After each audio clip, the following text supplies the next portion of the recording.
Long đam ma mai Zomi nu me bup tangina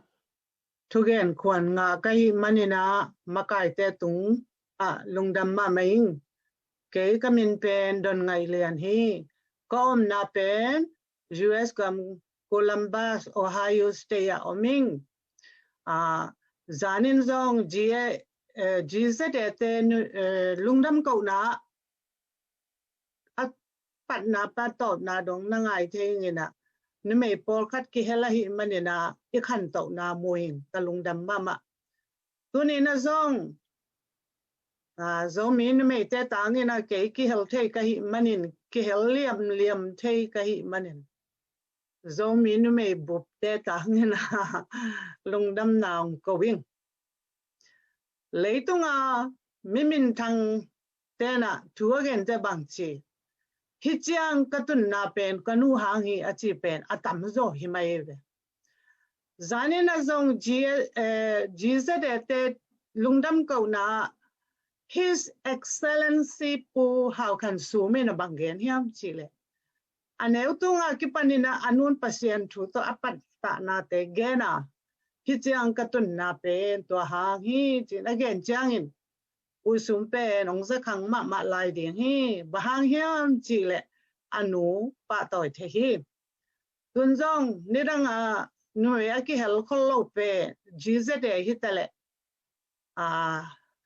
tu nia pen ZCA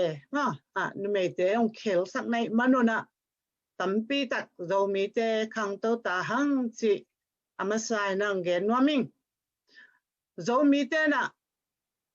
pau nak chi dia mo bang he mo nu me kwale saki kwa chi kho kwang pen tum ding hi na nu me pen sat ding hi chi khong pen zang ngei ve ai hangin khang kilum letta US banga nu me te makaya pasal tampi omta nu me kwale saki kwa hi non lo ko chiang hina apasal te hom thoin asa chal bang nu me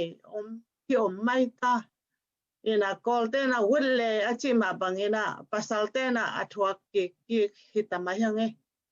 in tutung kitel na pia zong zomi sung panina pi chingai mang bang tel ching ke kina tuni bang ama thu hen dia akilom pen hi ina akichial khalo hiam ama amal lo hiam bel thei kengin pi chingai mangina abeisa kum nga sunga asep na pen adang pasal som te sep na sangin kilim ge so hi hallelujah toy manina makai zogam makai som banga nume nga bangom lai lengina hisangina khang to zo lai di yang chi khai chi ong tu nuaming tu lai takina nume te makai na hi leitunga ma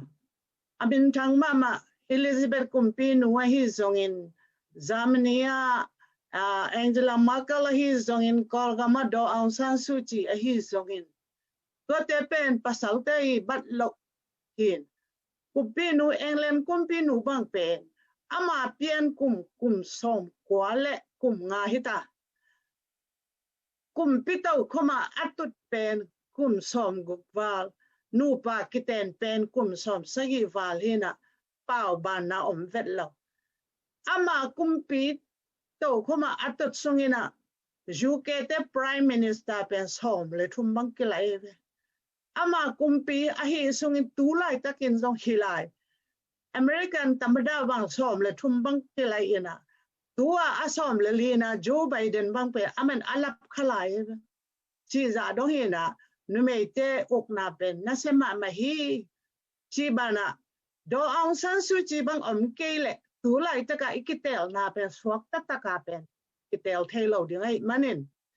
ong ko sak kayun la nang hangin na kitel na kichian tak hi china longdam ko zoleng hoi di hi kolgama makai pi do Aung San Suu Kyi hi US ka vice president zong pen Kamala Harris nume mahi anu pen India te hi na pil chi takin pilena California banga pen tia tu chi chok ase me ve to hina tu kumina e lungdam ko hunena nu me te thu pina ka gen te ma bangin kol gama zo gama zona pil na siam na inei lo na de abe te di idei le nu me makai tam pita angum te na ngena thuang et sagun china to tenge ni na ka thuang khum nge lungdam